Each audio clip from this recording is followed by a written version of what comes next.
Derby's guest speaker is Dan Shea. He's a graduate of the class of 1986 at Derby High School. He was also a captain of the 1985 team. So, Dan Shea.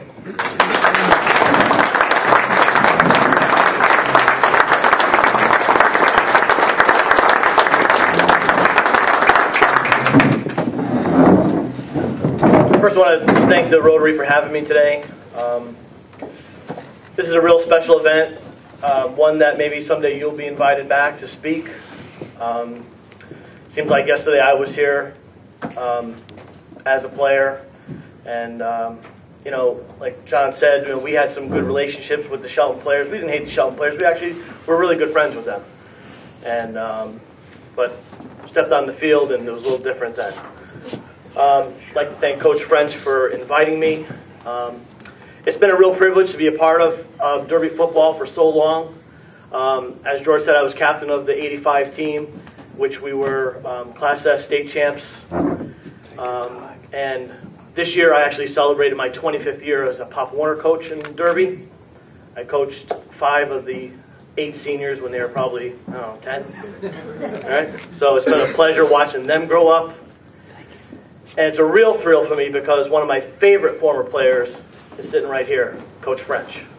So I hope that maybe someday you guys will decide to be a Pop Warner coach or high school coach, because there is no greater feeling just sitting here. I'm so proud of what these kids have accomplished this year and what this guy over here has accomplished, you know, through the years. It's been an unbelievable pleasure. Last month he asked me to speak after practice the night before the Ansonia game. So I was fired up. I was like, hey man, that was one of the greatest days of my high school career. We had beaten Ansonia my senior year 7-6. They were #1 team in the state. And we went up to Ansonia and we beat them. So of course, I'm fired up to go talk to the kids. Last week he calls me at work and says, hey, I need you to speak at the Rotary for the Derby Shelton game. And I said, all right, yeah, sure. But I hung up the phone and I'm like, what did I just do? I just volunteered to get up in front of, I don't know, 100 people and talk about one of the most painful days of my life. Okay? So thanks, George. You know, really, you guys, you're not going to understand this right now, but believe me, you will when this is over. That this is truly a special time. You know, just ask any former player in this room, and they'll tell you the same thing. To take part in this great tradition, it's really a once in a lifetime experience. So I'm a coach. So as you're preparing for this game, you got maybe 2 more practices. I have one question for you kids. Are you ready? Yes. Let's try that again. Are you ready? Yes. Right. Yes. Are you ready? Yes. That's a little. Coach got to work on that. Because let me tell you something. You better be. You know, they talk. Is this the 100th game? Is it the 99th game? Who knows? It's tradition. It's rivalry. It's all that. But let me tell you something, what it really is. It's your last. It's your last one. For you guys, it's going to be the last time you put on that Shelton uniform. For you guys, it'll be the last time you put on that Derby uniform. It's tough. It's also, for most of you, probably the last time you'll ever play football again. 48 hours from now, your football career is probably going to be over. So be ready. In 85, we were ready. We went into that game really confident, maybe overconfident. We were 9-1. Shelton was 6-4 at the time. We had 2 1,000-yard running backs. You know, we felt no way that they were going to stop us. We had the #1 defense in the state. We had 6 shutouts at that point. We had only given up 4 touchdowns in 10 games. We had this game locked up. But it didn't happen that way. But again, we felt that, hey, there's no way we're going to lose on Thanksgiving. It's what we had dreamed about since we were being a kid. I remember as a kid in the '81 game, going to the game, I don't know, maybe I was in 5th or 6th grade, and seeing it had to be 10,000 people at the game, and I had to sit in the woods because there were so many people, holding onto a tree so I wouldn't fall down. I remember seeing the Indian mascot, the cannon that Derby blew every time they scored a touchdown. It was unbelievable. I remember seeing this larger-than-life figure in Coach DeFlippo walking across the field, and I was hoping that maybe someday it would be my turn to participate in that game. And in '85, it was my turn. And we had everything on the line that time. We had the Housatonic title on the line. We had a playoff berth on the line. And I remember our last practice. We had a really great practice. We were really fired up.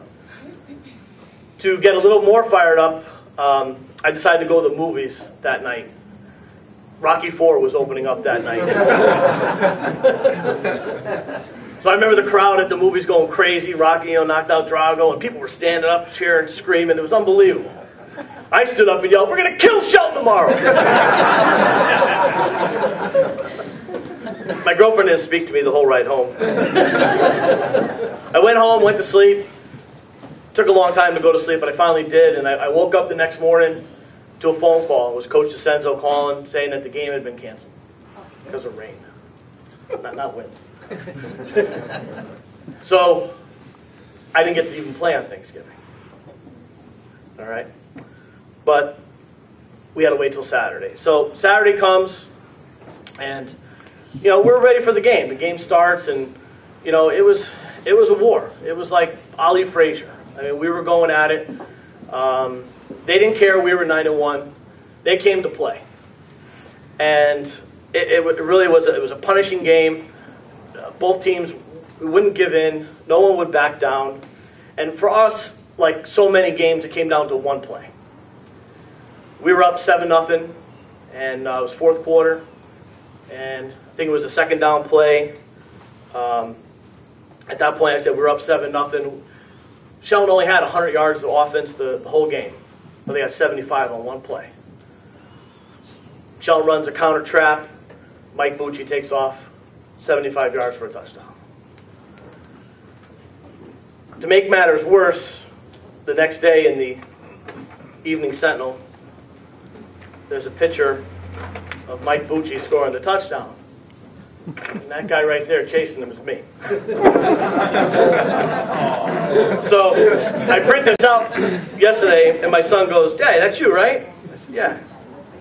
He goes, "That guy scored a touchdown?" I said, "Yeah." You know what he asked me? "Why didn't you tackle him?"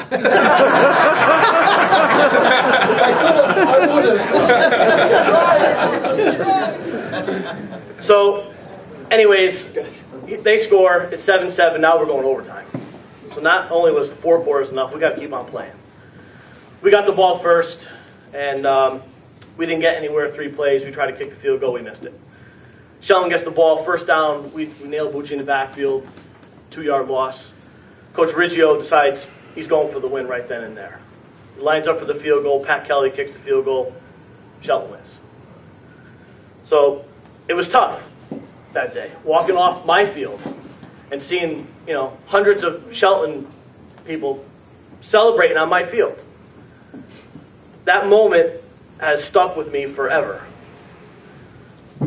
I walked off that field thinking it was over. No Hoosier title, no playoffs. Luckily, I got a second shot because the football gods were good to us, because that same day, Naugatuck had beaten Ansonia, knocked them out of the playoffs, and we were given the opportunity to play, and we won. So it wasn't my last game. I had a second chance. I was able to put that uniform on again. For you guys, win or lose on Thursday, you'll always remember this day. Take it from a guy who's been in the game. You always remember it. For me, every Thanksgiving, I think about that game. Every time my Pop Warner team gets ready to play against Shelton, I think about that game. Every time I go to Porky's or Danny O's, I think about that game. Every time I cross that bridge, I think about that game. Okay? But like I said, I got a second chance. You guys aren't going to get that. Both teams are probably not going to make the playoffs. This is it. And I can tell you right now that there ain't not one of us former players here today that wouldn't kill for one more chance to put those pads on. This is it. We had our time, boys. Now it's your time. This is your moment. It's a moment that you probably dreamed about when you were a kid. Well, on Thursday, it's your time. So make it your best. So I asked you before if you were ready. Be ready. Because Thursday morning, you're going to put those shoulder pads on for the last time. You're going to buckle that chin strap for the last time. You're going to put on those uniforms for the last time. And before the game, Coach Roy and Coach French, they're going to give you a big speech. They're going to get you fired up for that game. You're going to have all kinds of emotions built up for that game. Okay? You're going to step on the field. The whistle's going to blow. What happens after that is up to you. Thank you for having me. Appreciate it.